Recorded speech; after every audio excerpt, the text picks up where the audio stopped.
오늘 새벽 우리에게 주시는 하나님의 말씀은 구약성경 역대하 35장 1절의 말씀입니다.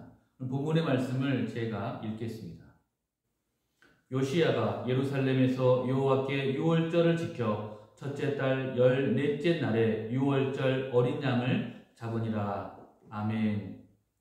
오늘 본문 역대하 35장은 남유다의 16번째 왕이자 마지막 선한 왕이었던 요시야 왕의 통치 마무리에 해당되는 말씀입니다.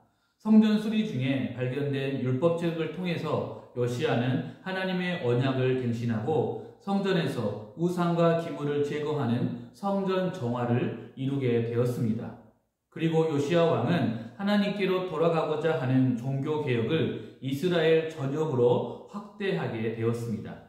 그리고 오늘 본문 역대하 35장부터 요시야는 이제 유월절을 준수하기 위해서 많은 노력을 하게 됩니다. 35장 18절과 19절의 말씀을 보면 요시야가 왕이 된 지 18년째가 되기까지 이스라엘 백성들은 사무엘 선지자 이후로, 즉 사사시대 이후로 요시야 왕 때처럼 유월절을 제대로 지킨 일이 없었습니다. 실제로 성경에 보면 여호수아가 길갈에서 유월절을 지킨 이후로 히스기야 때를 제외하고는 유월절을 준수했다는 기록은 발견할 수 없습니다. 또한 솔로몬 왕 때 매년 무교절을 비롯한 각종 절기를 준수했다라고 간단하게 말씀하고 있지만 이스라엘 백성들에게 있어서 유월절의 중요성을 생각해 볼 때 그러한 간단한 기록은 솔로몬 왕조차도 유월절에 대해서는 그렇게 중요하게 여기지 않았음을 알 수가 있습니다. 또한 히스기야가 유월절을 지키려고 노력을 했지만 본래의 유월절은 1월에 해당되었는데 히스기야는 2월 달에 유월절을 지키게 되었고 또 백성들 가운데 규례를 어긴 자가 많았다는 것을 볼 때 히스기야도 역시 온전한 유월절을 지켰다고는 볼 수가 없는 것입니다. 하지만 오늘 본문의 요시야는 율법책에 근거해서 유월절을 철저하게 준수함으로써 남유다의 왕들 중에서 유일하게 온전한 방식으로 유월절을 지킬 수가 있었습니다. 그래서 18절의 말씀을 보면 요시야와 같이 전심으로 모세의 율법을 지킨 왕이 이스라엘 역사 이후로 없었다라고 말씀하고 있습니다. 그렇다고 한다면 오늘 우리에게 말씀을 통해서 주시는 은혜가 바로 이것입니다. 우리가 하나님의 말씀 앞에서 자신의 생각을 버릴 때에만 비로소 온전히 하나님께 순종할 수 있다는 것입니다. 사사시대 이후로 요시야처럼 유월절을 철저하게 준수한 애가 없을 정도로 요시야는 하나님 말씀에 대해서는 납작이 엎드렸습니다. 하나님의 율법책에 기록된 대로 유월절을 철저하게 지키도록 백성들에게 지시했습니다. 그렇다면 요시야 이전의 왕들은 왜 유월절을 지키지 못하거나 또는 지키더라도 온전하지 못했을 것일까요? 그것은 바로 하나님의 말씀보다는 그들 자신의 상황과 형편이 더욱더 중요하고 그것을 앞세웠기 때문입니다. 자신들의 입장과 생각이 그들에게 더욱더 중요했기 때문에 하나님께서 하신 말씀에 대해서는 그것을 믿고 순종하기가 어려웠던 것입니다. 이스라엘의 절기는 하나님이 베푸신 은혜를 기억하고 감사하면서 그것을 지속적으로 누리기 위해서 허락된 복이었습니다. 그리고 동시에 그들이 절기를 대하는 그들의 자세를 통해서 그들의 믿음을 시험하는 것이기도 했습니다. 왜냐하면 이들의 절기들을 온전하게 지키기 위해서는 현실적으로 많은 어려움이 있었기 때문입니다. 사실 이러한 절기의 시기와 그리고 일정은 큰 부담이 되었습니다. 유월절의 경우는 단 하루에 불과하지만 유월절 다음 날부터 시작되는 무교절은 무려 7일 동안 이어지기 때문에 유월절과 무교절은 연이어서 8일간을 지켜야 하는 절기였습니다.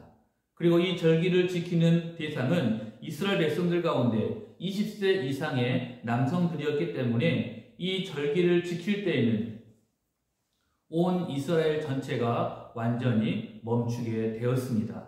또한 그들은 이 절기를 지킬 때 자신들의 처소가 아닌 예루살렘 성전으로 올라가야 했습니다. 또한 6월절의 시기는 유대력으로는 1월달, 우리 달력으로는 3월 정도가 되는데 이때가 유대인들에게는 농사철 굉장히 바쁘고 분주할 때였습니다. 그래서 이 시기는 곡식을 탐하는 외적의 침입이 빈번할 때였습니다. 따라서 이러한 이유 때문에 이스라엘 백성들이 가나안 땅에 정착한 이후로 농경 생활을 시작하면서 6월절을 제대로 지키기는 참으로 어려웠던 것입니다. 그렇다면 우리 하나님께서는 이러한 이스라엘 백성들의 상황과 형편을 모르시면서 무작정 대책도 없이 이스라엘 백성들에게 이러한 절기를 지키라 명령을 하셨을까요? 그렇지는 않습니다. 하나님은 이스라엘 백성들이 절기를 지키는 동안에 이 모양 저 모양으로 이스라엘을 반드시 지켜주겠다라고 약속을 하셨습니다.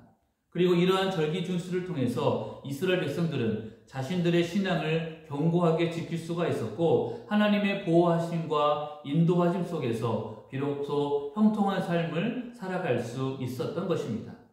하지만 이스라엘 백성들은 지극히 인간적이고 현실적인 상황 앞에서 하나님의 약속을 신뢰할 수 없었습니다. 왜냐하면 그들 눈앞에 있는 당장의 문제가 더욱더 중요했기 때문입니다. 그래서 결과적으로는 주님의 말씀에 불순종하게 되었던 것입니다. 그리고 이러한 사실이 우리에게 주는 교훈이 바로 이것입니다. 우리가 이러한 인간적인 생각을 버릴 때만이 비로소 하나님의 말씀에 온전하게 순종할 수 있다는 것입니다. 지극히 현실적이고 인간적인 상황 속에서 우리의 기준대로 그것을 재고 판단해서는 안 됩니다. 이것은 결국 우리의 시선, 우리의 목적이 무엇이냐에 따라서 완전히 달라지게 됩니다. 하나님은 우리에게 절대로 지킬 수 없는 것을 요구하시는 분이 아니십니다.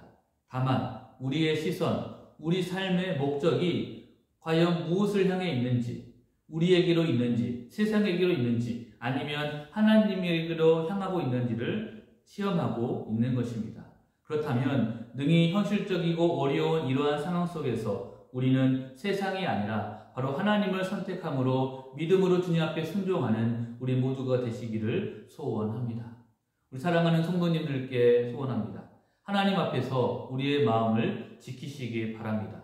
하나님의 말씀 앞에서 인간적인 생각이나 현실적인 문제가 분명 존재하지만 그것이 하나님을 향한 시선보다 앞서가지 않기를 바랍니다.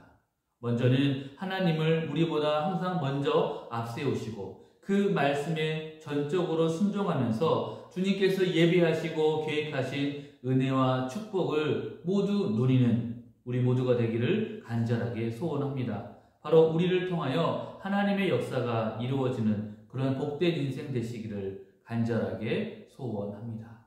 기도하겠습니다. 하나님 아버지, 오늘 새벽에도 우리에게 주님의 귀한 말씀으로 은혜 주시니 감사합니다. 우리가 이 땅에서 살아갈 때에 우리의 눈앞에서 현실과 상황 속에서 먼저 하나님을 바라보고 하나님의 주시는 우리 인생의 목적을 먼저 깨닫게 하여 주옵소서. 그리해서 하나님의 말씀 앞에서 순종하게 하시고 주님께서 예배하시고 계획하신 형통의 삶을 우리 모두가 누리게 하여 주옵소서. 다시 오실 우리 구주 예수 그리스도 이름으로 기도합니다. 아멘.